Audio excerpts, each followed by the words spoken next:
Hello and welcome to yet another YouTube video here on this channel. In today's video we are doing another weekly review, which means that we have a few new updates, and in one way I am really happy that these applications keep developing. In another, I wish they would stop getting features out in the last couple of weeks in December, because I've filmed most of my content. And when we jump into the first news here, which is about walling, I actually made a video which I posted yesterday when this update came, but I filmed it like a couple of weeks ago, I think, at least 1 week ago, where I said that walling is not developing. I am giving up on this because I am currently actually paying for the yearly plan of this application, but that was just because it was so cheap, not necessarily because I really like it. But if we jump into this application right here, I have talked about many of the issues, and just to give you a quick story here, the application has a lot of like basic bugs. Copy and pasting does not work, for example. If you create a bullet list, the bullet list can't be turned into regular text again. There are many things like that, which is an issue. And it is really annoying that uh, a note-taking application can't even do the most basic thing like copy and pasting. Walling also stopped engaging with its community, so it just stopped. That simple. The community Slack wasn't very active, and just in general, the application stopped sending out mails, blogs, things like that. Marketing stopped, and the reasoning behind that was because the CEO, the founder, which also was the CEO, had moved on. They got a new CEO, and he has been working with a new engineering team, I think, towards actually revamping the whole experience with this application.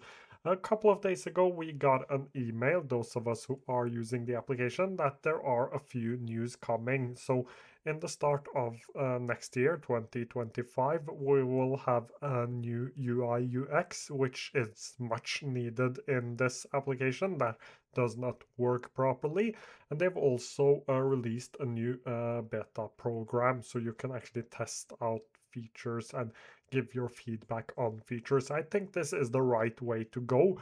I am still like not completely sure until I see what the new version is. Like, I've been burnt enough to buy something based on promises, so I won't recommend this until I've seen the new version and that it works and that it is better than the current one, and to see what the plans are for walling going into the future. So until then, I won't give like any opinions on whether or not I think this is good or bad, but at least I'm happy that we are seeing something inside of this application. That is something I am really happy about. And if you want to see how the new version looks and my thoughts on it, please do subscribe, and I will make a video on it as soon as it gets out. Next up, we have Craft, and Craft has been hard at work in the last month of the year, but they released Craft 3.0 or 3.0, and they have now released a few updates. We still have the 50% lifetime deal, which I actually purchased.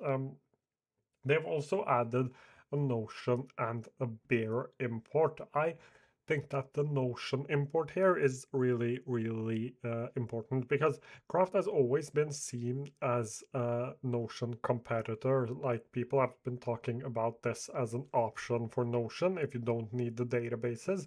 But now it is actually an option for Notion, even if you need databases. It isn't as hardcore database based as, try saying that quickly 5 times. It isn't so database based as it feels really weird to say, but it isn't as Notion. That's my point. The databases aren't as good, but it is still like going towards becoming even more of a Notion competitor. And I think a lot of people will move away from Notion because they value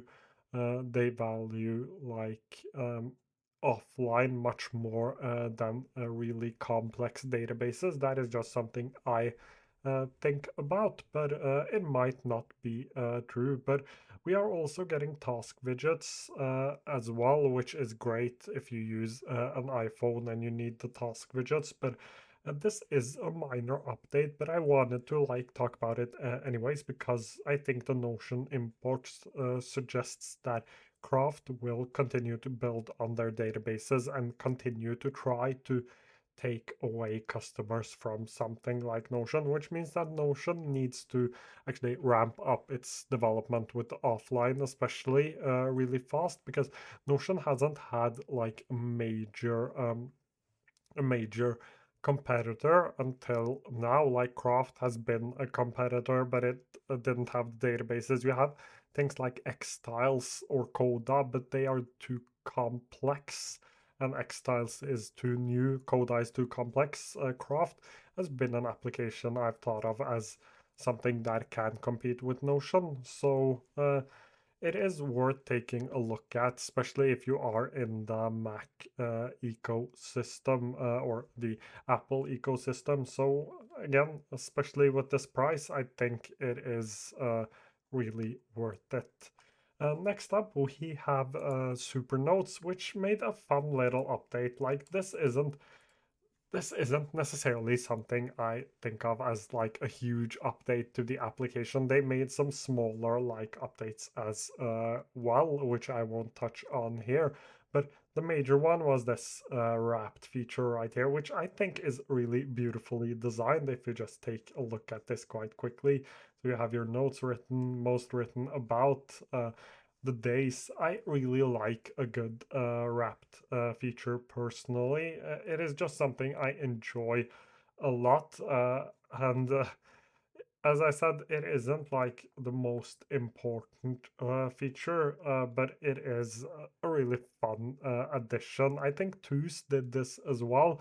I'm hoping that this actually continues, that we keep getting wrapped every single year. That is my dream. It really motivates me not just to stick with one application, but even more importantly, to take notes and to continuously try to improve on my note taking. So I really do like a feature like this, and I also think that it is really good if you are new to note taking. So that covers this little feature right here. Supernotes has also had a great year with the release of 3.1, and they made some improvements to AI suggestions in this update as well.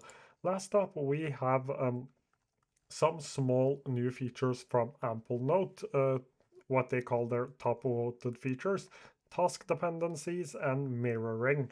I haven't actually gone through all of this, but task dependencies is like uh, a task is dependent on another task, for example.